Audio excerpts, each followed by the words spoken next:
네. 자, 매주 월요일 전략적으로 주목해봐야 할 유망주를 짚어보는 시간입니다. 메리츠증권 광화문 지점의 이익원 지점장 오늘 스튜디오에 나와 계십니다. 네, 안녕하십니까? 네, 안녕하세요. 네.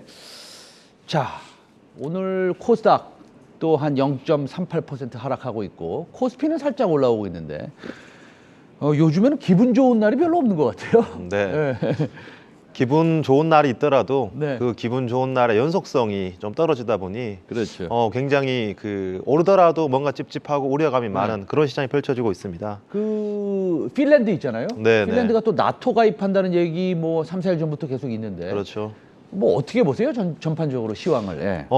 스웨덴보다 먼저 나토 가입에 대한 지금 그 예상치가 발생하고 있는데요.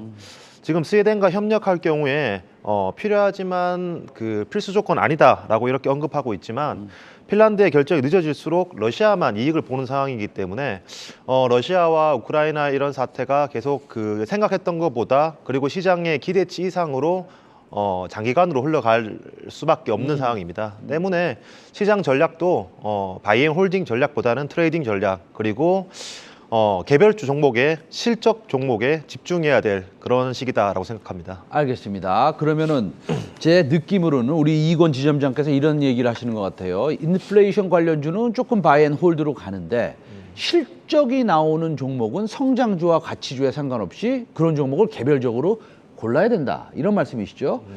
자, 저번 주말에 깜짝 놀란 게 하나 있었어요. 그 해성 DS라고 리드 프레임하고 그다음에 그 기판 패키징 하는 회사인데 실적이 엄청나게 서프라이즈가 나와서 오늘도 뭐 조금 잘 가는 것 같고요. 금요일 날도 많이 올랐습니다. 그러고 보면 그런 실적으로 상승하는 종목들이 좀 있긴 있나 봐요, 요즘에.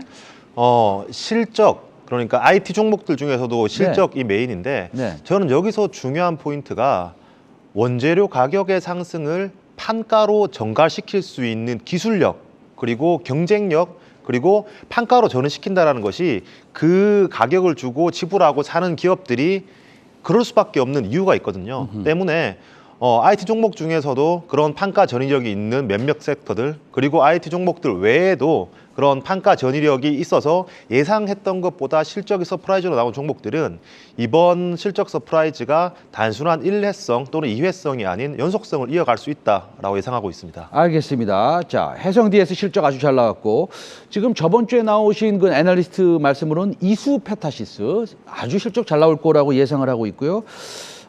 그다음에 뭐 대덕전자도 마찬가지입니다. 그러면 본격적으로 지점장님이 골라오신 전략적 종목 실적이 서프라이즈 나올 수도 있다라고 하는 거 가치주와 성장주에 상관없이 어떤 종목입니까? 네, 첫 번째 종목은 자화전자입니다. 자화전자, 예, 투자 포인트 좀 설명해 주시죠. 네, 얼마 전 상당히 급등했었죠. 그 급등한 이유는 동사가 1,910억 원 가량의 신규 시설 투자를 공시하면서 자기 자본 대비 약 64%의 큰 캐펙스 투자를 공시하면서 주가가 큰 폭으로 상승했습니다. 제가 몇 주 전에 그 동시간에서 LG이노텍 그리고 자화전자의 투자 포인트에 대해서 말씀드렸는데요. LG이노텍 올해도 실적이 좋지만 내년에도 실적이 좋을 수밖에 없는 이유가 OIS 그리고 폴디드 줌에 대해서 강조를 드렸습니다.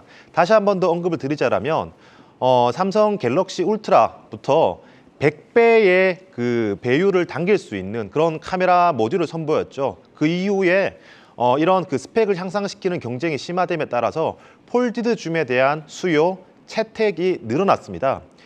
이에 기대하는 부분은 내년에 애플이 한 가지 모델에 이 폴디드 줌을 도입할 것이라고 기대가 모이고 예상되고 있는 상황인데요. 당연히 배율이 늘어난다면 조그마한 움직임에도 크게 이 사물이 흔들릴 수 있기 때문에 OIS, 손떨림 방지에 대한 기술은 더욱더 중요해질 수밖에 없습니다. 동사 같은 경우에는 이미 삼성전자 울트라 그 핸드폰 그리고 폴디드 줌에 OIS가 채택된 상황에서 대규모 캐펙스 공시는 향후에 애플, LG이노텍과 함께 글로벌 스마트폰 제조사의 채택이 더욱더 확대될 수 있다라는 기대감을 모으고 있는 상황입니다.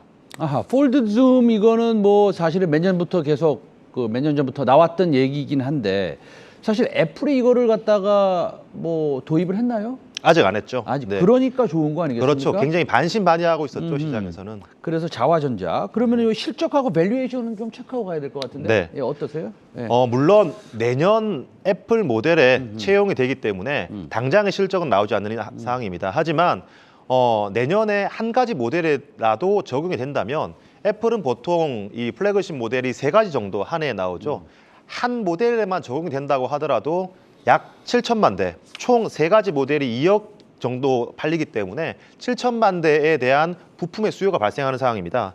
때문에 내년 실적 레벨업에 대한 기대감, 그리고 한 가지 모델에 적용되었지만 향후에 2-3가지 모델에 적용될 경우에 7천만 대가 아닌 1억 4천만 대, 2억만 대까지 적용될 수 있는 부분이기 때문에 당장은 아니지만 내년에 대한 실적 가시성이 굉장히 높은 상황이고요.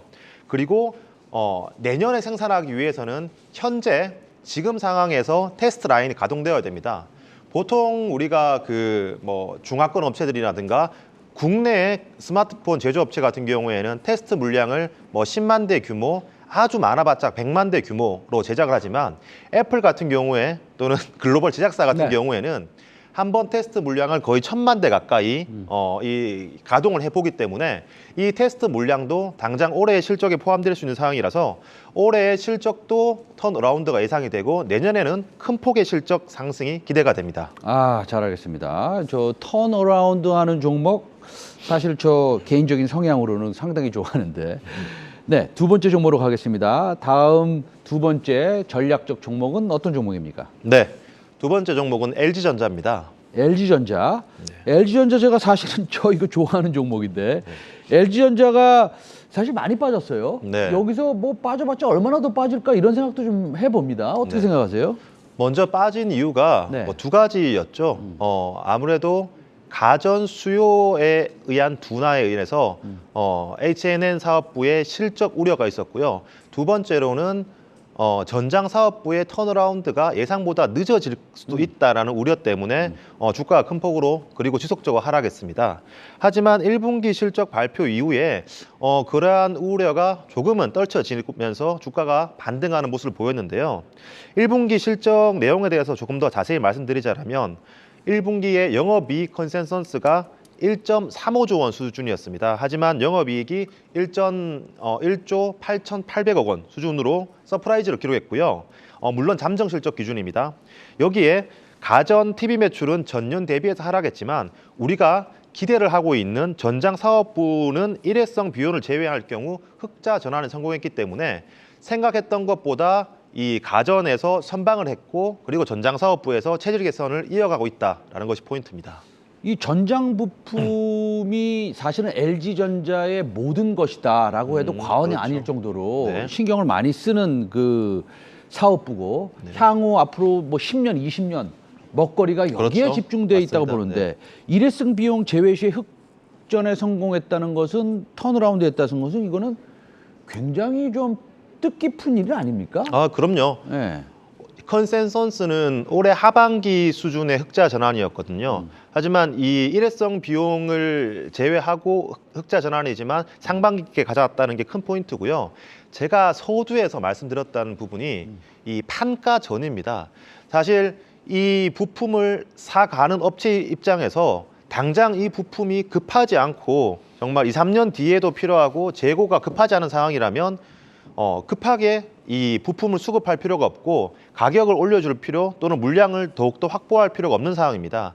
하지만 지금 애플 또 뭐 자율주행 시장이 뛰어든 상황이고요. 당연히 테슬라 또한 자율주행 시장을 선점하기 위해서 애플과 테슬라 그리고 다른 이 자동차 업체들 대부분이 이 자율주행 시장 그리고 전장 시장에서 격돌하고 있는 상황입니다. 때문에 이는 이 당장의 실적이 아니라 미래의 먹거리가 아닌 생존을 위해서 당연히 가야 되는 시장이거든요. 때문에 동사의 이런 전장 사업부의 판가 인상 그리고 생각했던 것 외에 매출 확보는 향후에 영업 마진 개선 그리고 흑자 전환의 가파른 턴어라운드가 예상된다고 볼 수 있습니다. 그 1분기 영업이익이 1조 9천억 가량 나왔잖아요. 네. 그래서 컨센서스가 한 1조 3천억이었고 그래서 5, 6천억 더 나왔습니다. 네. 보면은 그 특허 한 5천억어치 판 거예요. 그렇죠. 네. 특허 어디다 팔았습니까? 그 부분에 대해서는 조금 더 확인이 필요한데요. 네. 아무래도 잠정 실적이다 보니 조금 더 브렉다운이 필요합니다. 아하.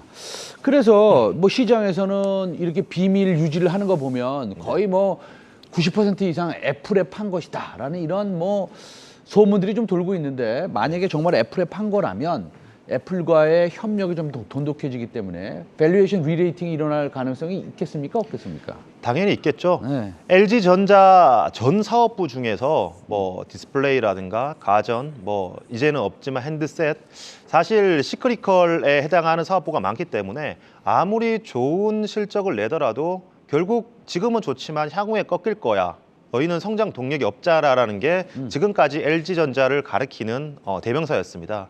하지만 내년에도 성장할 수 있고 내후년에도 성장할 수 있고 이 5년, 10년 이상 성장할 수 있는 밸류에이션을 줄 수 있는 그런 사업부에 대한 첫 진출이기 때문에, 그리고 단순히 스토리 그리고 미래가 아닌 숫자로 보여주고 있는 상황이기 때문에 이게 오늘 애플카에 적용되나요? 또는 내일 애플카에 적용되나요의 이슈가 아니라 이 그 자율주행 시장, 그리고 애플이라는 업체, 이 테슬라라는 업체, 미래의 그 이 스마트폰 시장과 함께 생존을 위해서 가져가야 될 수밖에 없는 시장이기 때문에 그만큼 중요성이 대두되고 있다는 것은 비단 애플카 이슈가 나오지 않더라도 이 전장 사업부에 대한 리레이팅을 이어줄 요소라고 판단하고 있습니다. 잘 알겠습니다. LG전자까지 말씀 잘 들었고요. 지금까지 메리트증권 광화문 지점의 이익원 지점장과 함께 자화전자 그리고 LG전자의 최근 이슈까지 좀 설명을 좀 들었습니다. 오늘 말씀 감사합니다.